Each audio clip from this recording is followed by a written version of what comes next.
এই মেয়েটা গত কয়েকদিন আগে নারায়ে তাকবীর আল্লাহু আকবার বলে স্লোগান দিতে যাওয়ার পরে তার হাত থেকে মাইক কাইরে নেওয়া হয়েছিল। দেখেন,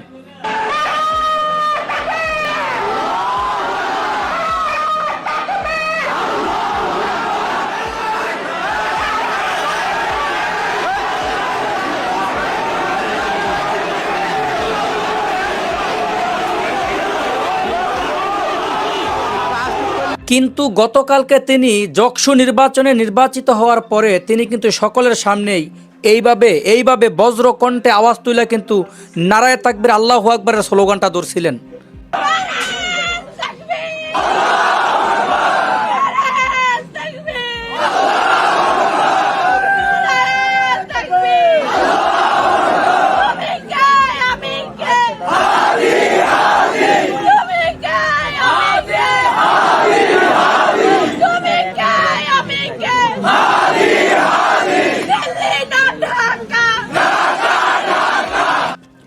এই জন্যই আমরা বলি সময় এবং স্রোত কারো জন্য অপেক্ষা করে না।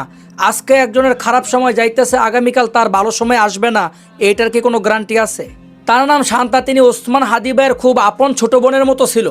যেই সময় বাংলাদেশে বিভিন্ন ঘটনা সামনে আসতেছে আর ওসমান হাদি ভাইয়ের ঘটনাটা দামাচাপা পড়ে যাইতেছে, ঠিক তখনই এই শান্তা বজ্রকণ্ঠে আওয়াজ তুললেন,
আমার